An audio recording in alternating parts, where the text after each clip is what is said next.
Ma'am हाँ जी ma'am PD configure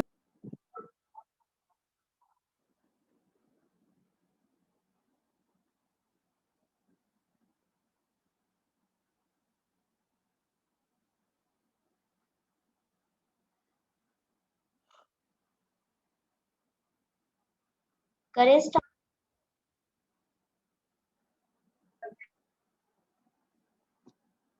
देखो हमने कल इक्विवेलेंट एंड नॉन इक्विवेलेंट कर रहे थे, तो इक्विवेलेंट नॉन इक्विवेलेंट आपके जो थे इलेक्ट्रॉन्स, उनके कॉरेस्पॉन्डिंग जो आपकी टर्म्स बनती हैं कैसे बनाते हैं वो मैंने आपको समझा दिया था। कल ब्रिट्स मेथड कंप्लीट हो गया था।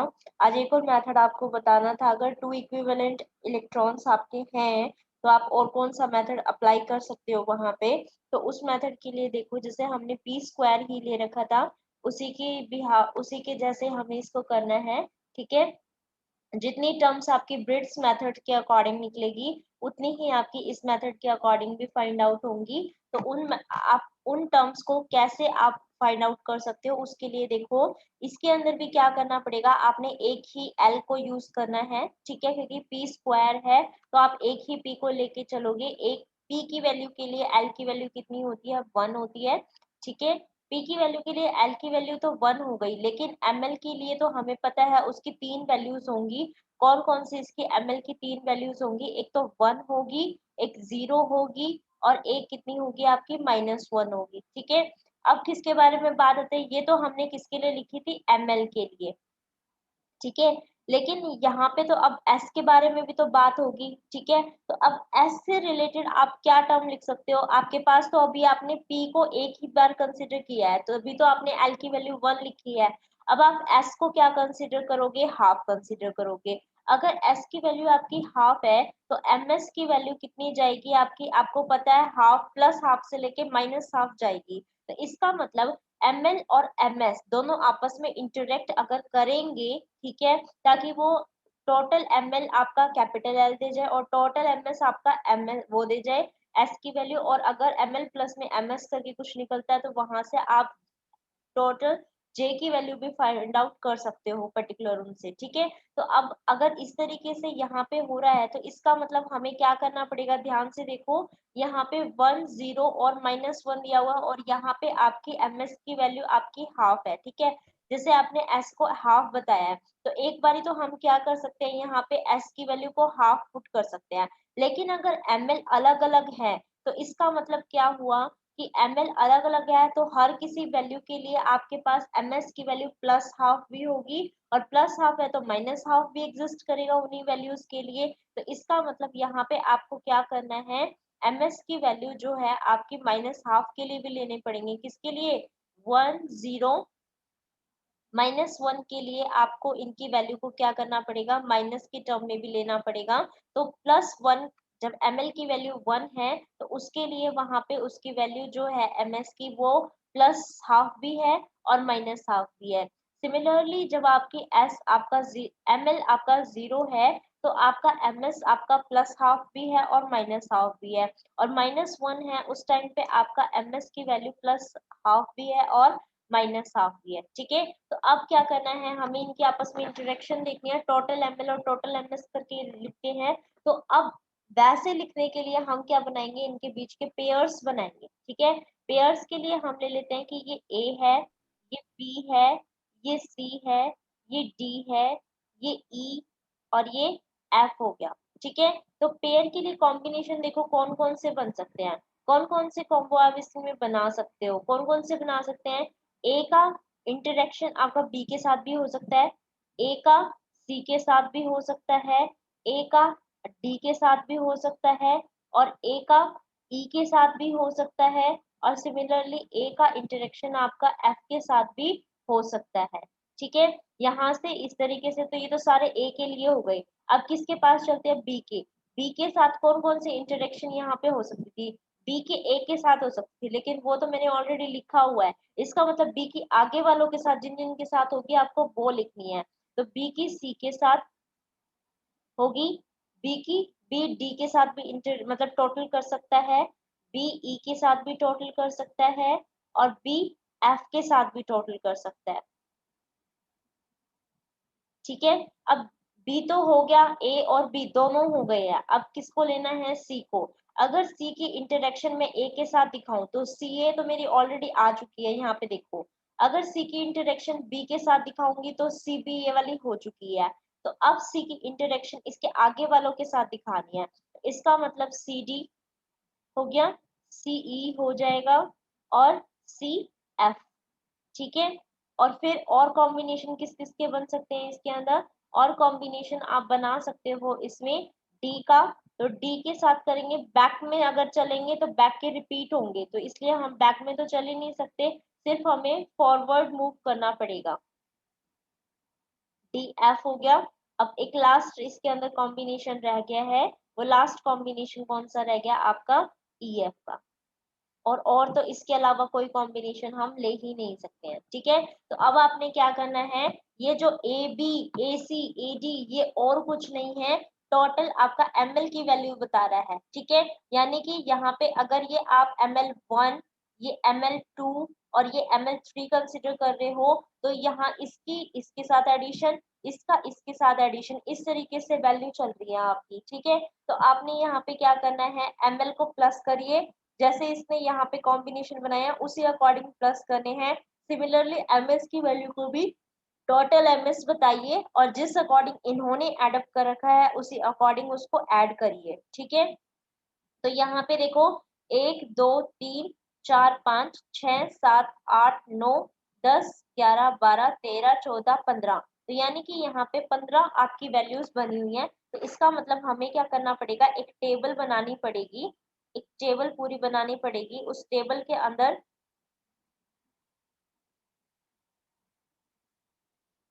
इनको लिखना पड़ेगा।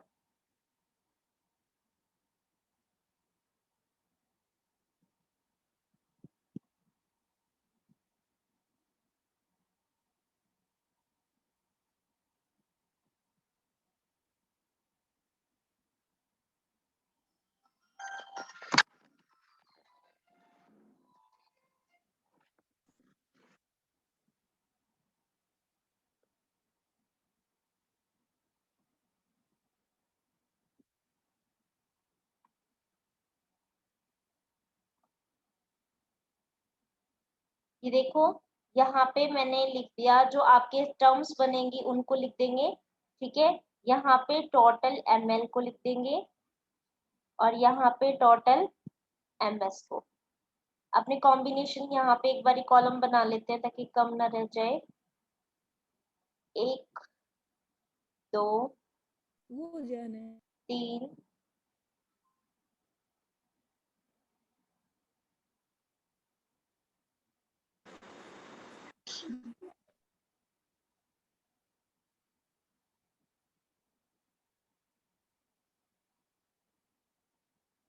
4 5 6 7 8 9 10 11 12 13 14 और ये 15, ये थोड़ी एक्स्ट्रा रह गई है, एक्स्ट्रा को रहने दो। अब यहाँ पे लिख लो कौन कौन से कॉम्बिनेशन थे हमारे, ए बी के, फिर ए सी, A D, A E, A F. ठीक है। और दूसरा कॉम्बिनेशन ले लेते हैं जो हमने लिखे हुए हैं, बी सी, यहाँ पे बी डी, यहाँ पे बी ई, यहाँ पे बी एफ। अब कौन से वाला आ रहा है, सी वाली लाइन आ रही है, तो सी वाले के लिए लिखेंगे, यहाँ पे कितना हो जाएगा, सी डी, यहाँ पे सी ई, ये सी एफ। और तो नहीं बन रही सी की कॉम्बिनेशन, नेक्स्ट कॉम्बिनेशन लिखिए। नेक्स्ट होगा डी ई, डी एफ, और नेक्स्ट कौन सा बन सकता है आपका यहाँ से EF। ठीक है, तो अब इन कॉम्बिनेशंस के लिए क्या करना है आपने यहाँ पे, जैसे हमने यहाँ पे AB और AC ये सारे लिखे हुए हैं, इसी अकॉर्डिंग यहाँ पे प्लस करो। देखो ध्यान से देखो, A के अंदर आपकी ml की वैल्यू कितनी है 1, B के अंदर कितनी है 0, तो 1 + 0 कितना हो गया 1, इसका मतलब ये वैल्यू हो गई 1। सिमिलरली AC के लिए बताना है, ये 1 है और ये कितनी है C वाली देखो -1 है और ये कितनी है 1। ठीक है, तो 1 - 1 कितना हो जाएगा आपका 0, तो इसका मतलब AC की वैल्यू कितनी हो गई 0। सिमिलर AD के लिए निकालना है, तो ये हो गया आपका 1 और ये कितना है आपका 1, तो 1 + 1 कितना हो जाएगा आपका यहाँ से 2। तो हमें इसी तरीके से इसके अंदर करना है। अब आप फटाफट से बोल के बताइए कि आगे क्या क्या लिखना है। ठीक है, जैसे मैंने अभी समझाया है उसी अकॉर्डिंग बताइए कैसे उनको एडअप करते जाएंगे और ml की वैल्यू क्या क्या आती जाएगी।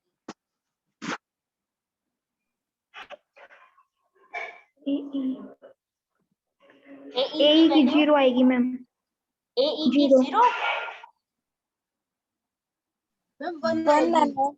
1 आएगी, AE की 1 आएगी। देखो 1 मैम, A का 1 है, E की 0 है, तो 1 + 0 कितना आएगा 1। AF की 0 मैम। 0 0 आएगी ma'am. Next BC -1 ma'am. -1 next BD, B और D को ऐड कर दो सिंपली 1 मैम। 1 मैम। फिर नेक्स्ट BE की 0 आ जाएगी, BF की यस मैम, और फिर माइनस में मैम। -1, CD C और 0 D मैम। को ऐड करो 0 मैम। 0। EF EC को ऐड करोगे तो -1, CF को ऐड करेंगे तो -2, DE को ऐड करेंगे तो 1 1 मैम। DF को 0 मैम। 0 EF को -1 -1। सिमिलरली आपने क्या करना है, MS की वैल्यू को भी एड अप करते जाना है। जैसे इसके लिए कर रहे हैं हाफ + हाफ कितना हो गया आपका, AB के लिए हाफ + हाफ, तो हाफ + हाफ 1। नेक्स्ट दोबारा से हाफ + हाफ हो रहा है तो 1। फिर ये पूरी वैल्यूज आपकी देखो मैच करो, जो मैं लिख रही हूँ क्या वही आ रही है, 0 0 0 1। अपने मन मन में करते जाओ, जैसे मैंने आपने अभी बताई है और वैल्यू कि क्या ये ऐसी ही आ रही हैं।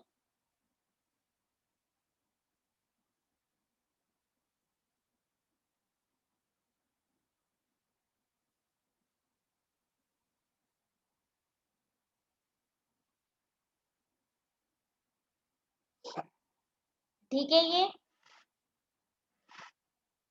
Yes ma'am. ठीक है। देखो अब क्या करना है, अब हमें इसके अंदर कॉम्बिनेशन बनाने पड़ेंगे। ठीक है, आपको इसके अंदर मैक्सिमम टर्म जो है ना उसकी सारी सीक्वेंस लेनी पड़ेगी। हमें ये देखना है ml मैक्सिमम कहाँ पे है 2 पे, तो आपने कौन कौन सी सीक्वेंस देखी 2 1 0 -1 और -2 की। ठीक है, यही बनेंगे ना, ml आपका यही यूज होएगा, तभी तो आप एक l बता पाओगे यहाँ पे। और सिमिलर इनके लिए जो आपकी वैल्यू होगी ms की, वो इसी तरीके से ढूंढना, या तो सारी 0 हो या सारी 1 उसमें, मतलब कोई और हो।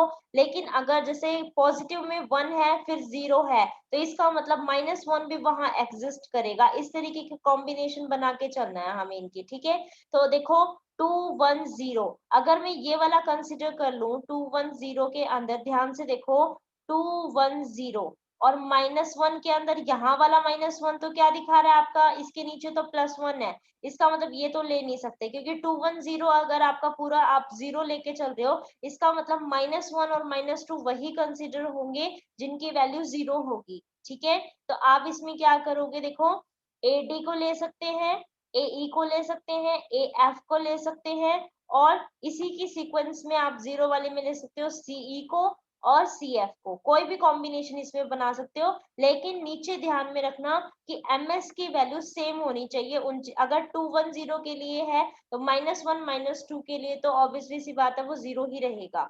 ठीक है, तो आपकी ms की वैल्यू हमने कौन सी ले ली, ये सारी की सारी आपकी 0 हो गई इन सब के लिए। ठीक है, तो मैंने रेड पेन से जो आपके हाईलाइट किए हैं वो हमने यूज कर लिए, कौन सी टर्म को बताने के लिए, l इज इक्वल टू 2 को बताने के लिए।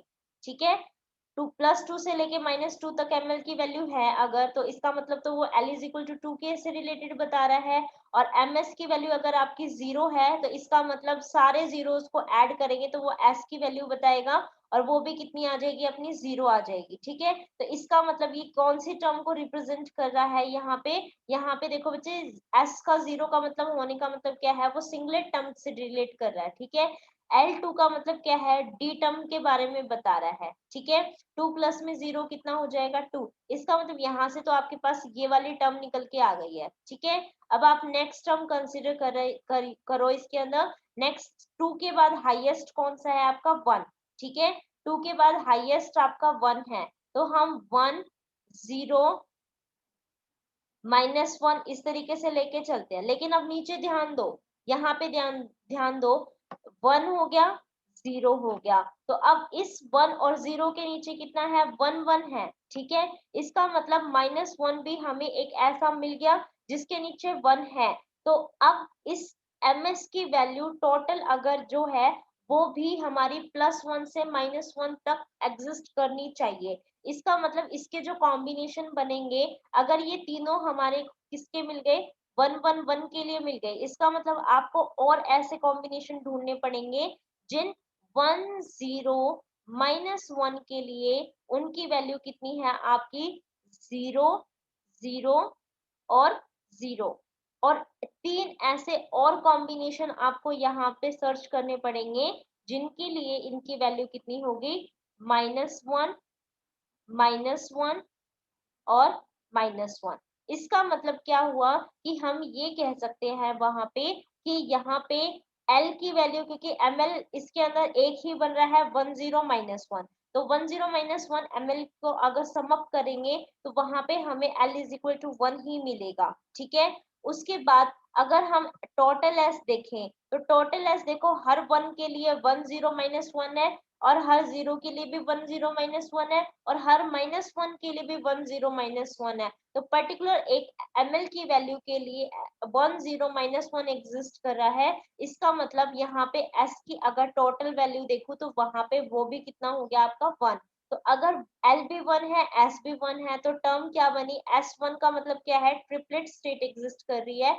L1 का मतलब क्या है, P हो गया आपका, L इज इक्वल टू 1 अगर होता है तो वो हमारा P ऑर्बिट होता है।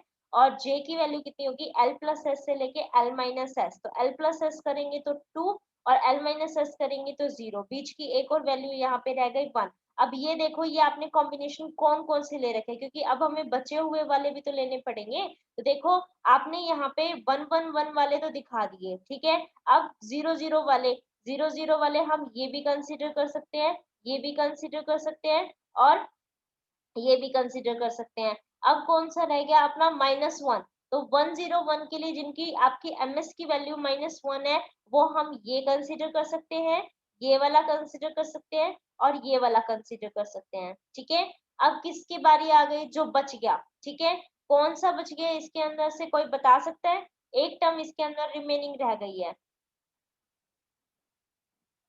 BE ma'am.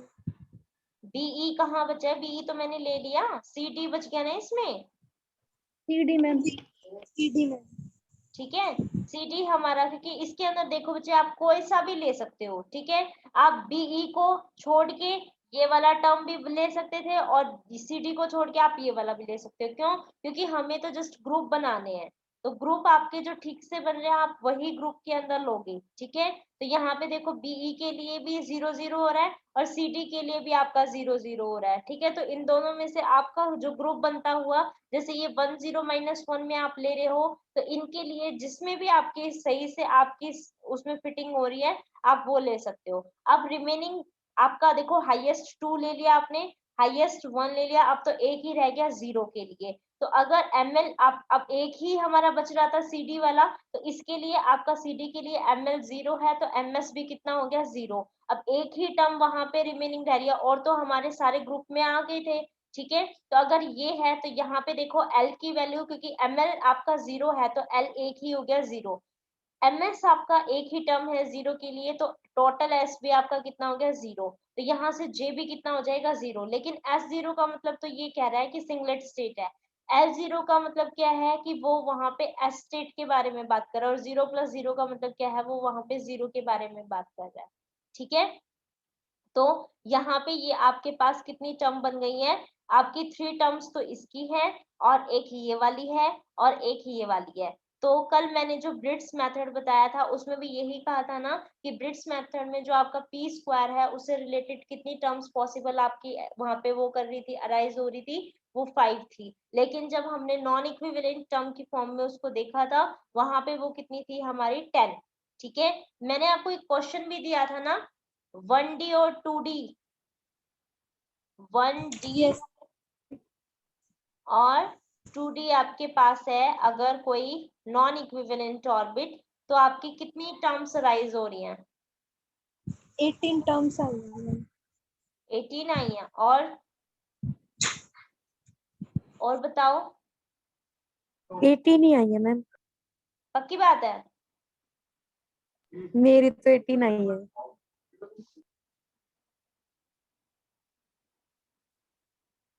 देखो, एक D है, दूसरा D है, L1, L2, ये 2 हो गए दोनों।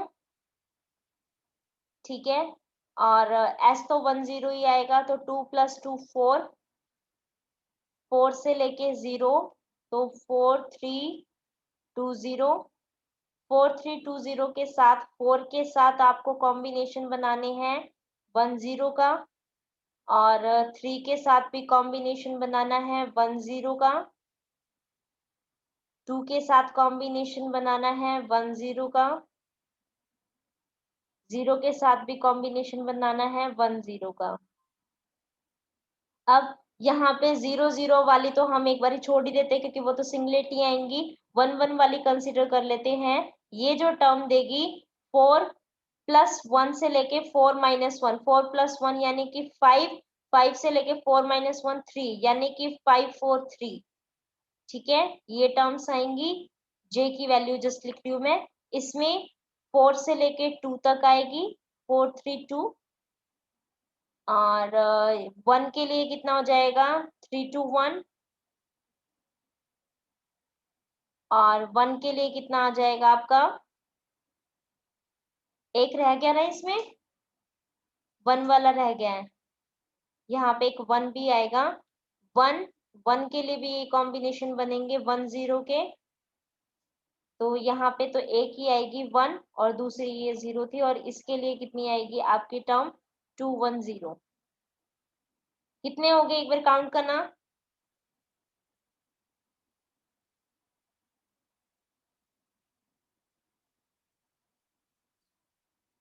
ठीक है, 18 है।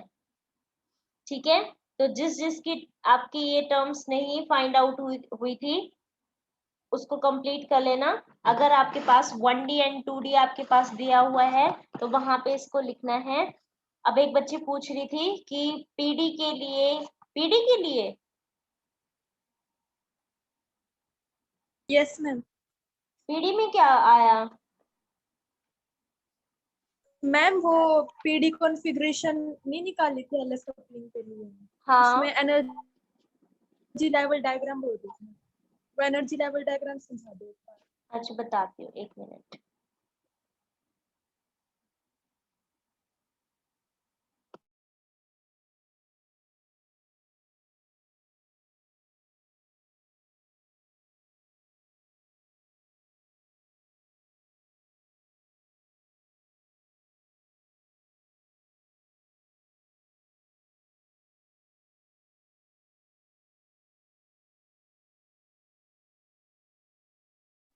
आपको जो है ना वो वाला डायग्राम है उसकी सारी इंटरेक्शन एनर्जी ध्यान है अभी? Yes ma'am. एक बारी बताना फटाफट से।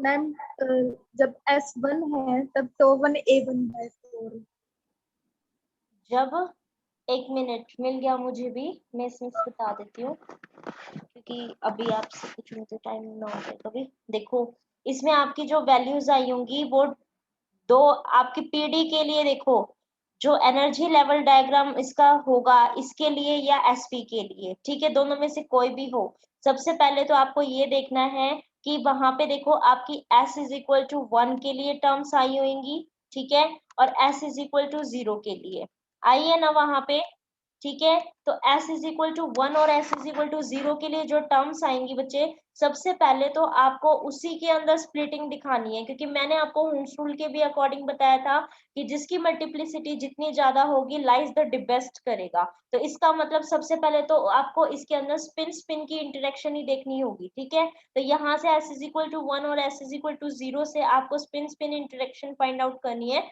जो आपका टॉह1 वाला रिजल्ट आएगा, ठीक है। वहां से आपने देखा होगा कि S इज इक्वल टू 1 आप जब लेके चलते हो तो उसका रिजल्ट आया होगा आपके पास A1/4, ठीक है। और जब आपने क्या किया, S इज इक्वल टू 0 के लिए आपने सारी वैल्यूज को पुट किया वहां पे, तो वहां पे आपके पास जो टॉह1 आया है उसका रिजल्ट आया है आपके पास 3A1/4,